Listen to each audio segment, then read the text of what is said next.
이 영상을 보시면 중력, 일반 상대성 이론, 중력 렌즈, 암흑물질, 우리 은하는 왜 안드로메다 은하와 충돌하는지 등 우주에 관해 얄팍한 썰을 푸실 수 있습니다.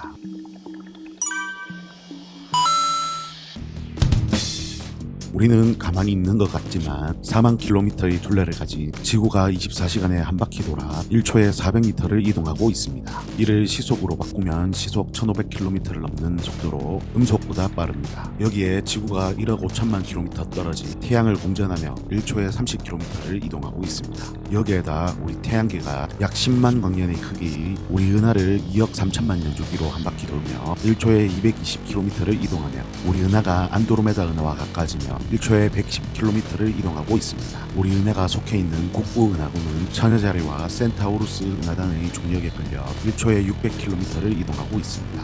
우리는 가만히 있는 것 같지만 1초에 960km를 날아가는 지구 로켓에 탑승해 우주를 여행하고 있습니다. 이렇게 우리는 강력한 중력의 영향을 받고 있습니다. 현재 표준 우주 모형은 우주는 가속 팽창한다고 설명합니다. 그런데 우리 태양계가 속한 우리 은하와 250만 광년 떨어진 안드로메다 은하가 약 40억 년 뒤 충돌한다고 합니다. 우주는 팽창한다고 하는데 왜 우리 은하는 안드로메다 은하와 더 멀어지지 않고 왜 충돌하는지 질문하신 분이 계셔서 얄팍하지만 알게 된 것을 나누면 좋을 것 같아 만들었습니다.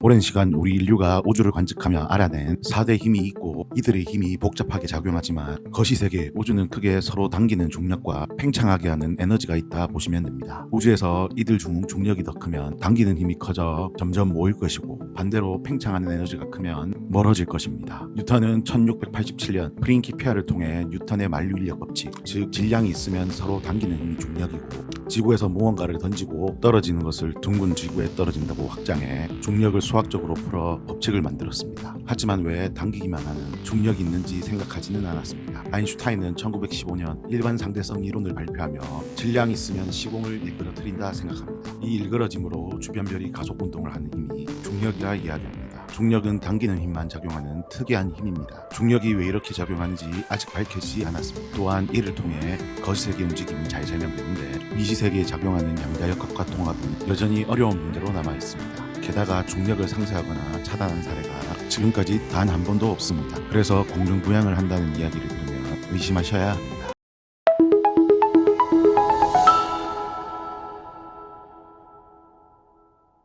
우주 배경 복사를 관측하기 위해 2009년 발사된 유럽 우주국의 플랑크 탐사선의 관측 결과로 보면 우리 우주는 보통 물질 4.9%, 암흑물질 26.8%, 암흑에너지 68.3%가 차지하고 있다고 밝혔습니다. 중력에 관여하는 물질이 암흑물질을 포함해 30% 정도 됩니다. 보통 물질은 쉽게 우리가 빛을 통해 볼 수 있는 물질, 우리가 아는 물질입니다. 암흑물질은 중력으로 작용은 하나 우리가 크나큰 우주를 지금 가진 기술로 관측할 수 있는 빛으로 관측되지 않아 암흑물질이라 이름이 붙여졌습니다. 암흑물질은 1933년 스위스 출신 칼텍의 교수 프린츠 츠비키가 지구로부터 3억 2천만 광년 떨어진 머리털 은하단의 운동을 관측하다 예측해 붙여졌습니다. 참으로 공교롭게도 머리털 자리 은하단에서 암흑 보이지 않는다니 참으로 우주는 우연히 만드는 세계인 것 같습니다. 프린츠 츠비키는 머리털 자리 은하단을 관측하다 그가 센 은하의 개수와 은하단의 평균 밀도로 은하단의 질량을 계산해 뉴턴 법칙에 넣어보니 은하단의 은하들이 뉴턴의 중력 법칙에 따르지 않고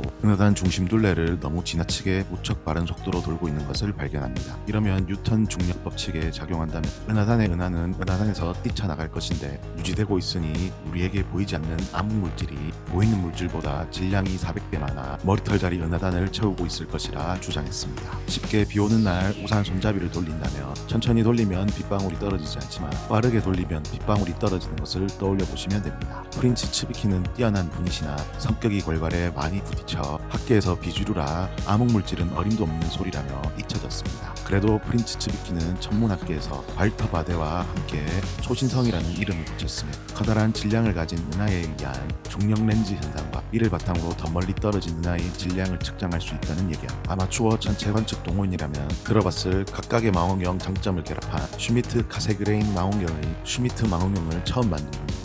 잊혀진 채 먼지만 쌓여가던 암흑물질을 세상에 다시 꺼낸 것은 카네기 과학연구소의 베라 루빈이었습니다. 1970년 베라 루비는 안드로메다 은하의 별들의 회전 속도를 측정했는데 은하 중심부에 가까운 별들이나 멀리 떨어진 별들이 거의 비슷한 속도로 은하 중심을 공전한다는 것을 발견합니다. 이러면 거리가 멀어질수록 중력의 영향이 줄어드는 뉴턴 역학에 맞지 않고 은하 바깥 부분에 있는 별들은 은하에서 뛰쳐나가야 합니다.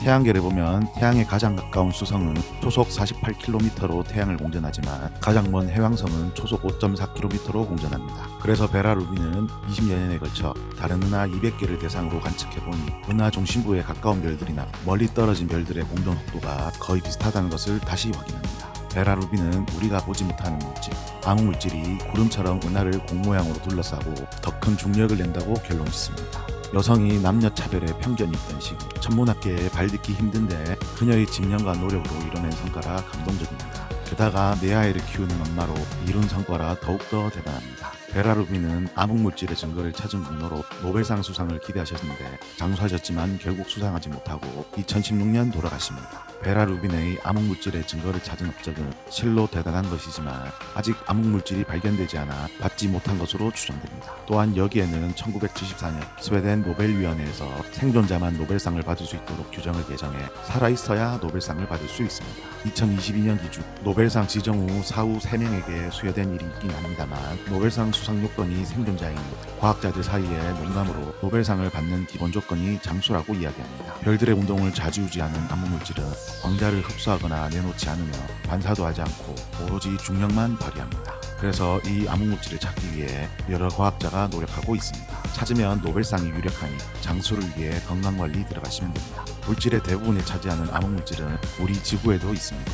우리나라도 서울대학교 김성기 교수 연구팀이 암흑물질을 찾기 위해 강원도 양양군 전봉산 양수발전소 지하 700m에서 암흑물질을 찾는 연구를 진행하고 있습니다. 암흑물질을 아직 찾지는 못했지만 암흑물질의 증거는 상당수 있습니다. 나무가 흔들리면 바람이 보이지 않지만 우리는 바람 때문에 흔들렸다고 알 수 있습니다. 암흑물질도 이런 간접 증거를 통해 존재를 확인할 수 있는데 대표적으로 중력렌즈 효과입니다. 질량이 큰 전체는 주위 시공간을 일그러지게 하고 빛이 일그러진 시공간에 따라 휘어져 진행하며 전체 뒤에 가려져 있던 별이나 은하의 휘어진 삶을 볼 수 있습니다. 이를 중력렌즈라고 합니다. 이 중력렌즈 효과로 질량이 큰 전체의 물질 분포를 계산할 수 있습니다. 허블 우주망원경으로 지구로부터 21억 광년 떨어진 아벨 218 은하단을 관측했는데 은하단 사진의 중력렌즈 효과로 나타난 상의 휘어짐을 분석해보니 은하단 전체 질량이 우주에 있는 모든 은하를 합친 것보다 암흑물질이 5배에서 6배 많다는 것을 알려줬습니다. 또한 WMAP 플랑크 위성 관측 결과는 우주에 우리가 알고 있는 보통 물질보다 암흑물질이 약 5배 많이 있음을 밝혔고 여러 연구팀에서 진행한 컴퓨터 시뮬레이션은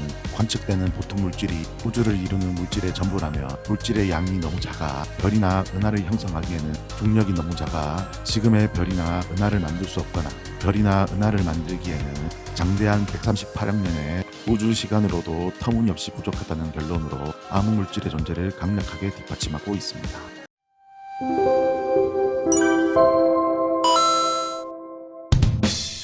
봄용 AES 우주는 팽창한다는데 왜 우리 은하는 안드로메다 은하랑 충돌할까? 관측 가능한 우주 공간의 크기는 초속 100만 킬로미터 속도로 커지고 있습니다. 이는 초속 30만 킬로미터의 빛의 속도보다 더 빠릅니다. 빛의 속도가 제일 빠르고 빛보다 빠를 수 없는 것이 아닌가 의문이 드실 것 같습니다. 아인슈타인의 특수상대성 이론에 따르면 세상에 빛보다 빠른 물질은 없습니다. 그러나 입자나 물질을 담는 우주 공간이 늘어나는 속도에는 이론적 제한이 없습니다. 또한 관측 결과도 이를 뒷받침합니다. 우주의 팽창은 멀리 있는 별이나 은하가 우리로부터 멀어지는 것이 아니라 우리와 별, 은하 사이에 우주 공간이 늘어나는 것입니다. 게다가 우주가 가속 팽창하고 있습니다. 우주의 팽창은 공간에서 일어나는 일입니다. 물질들은 중력이 더 크게 작용합니다. 태양의 중력의 영향으로 태양계를 이루며 우리 태양계와 우리 은하 속 수많은 별들은 서로의 중력의 영향을 받아 우리 은하를 이룹니다. 우리 은하는 안드로메다 은하와 50여 개의 외소 은하와의 중력에 의해 국부 은하군을 형성합니다. 이 과정에서 국부 은하군에서 질량이 큰 우리 은하와 안드로메다 은하는 다른 외소 은하를 충돌 흡수한 증거도 발견되었고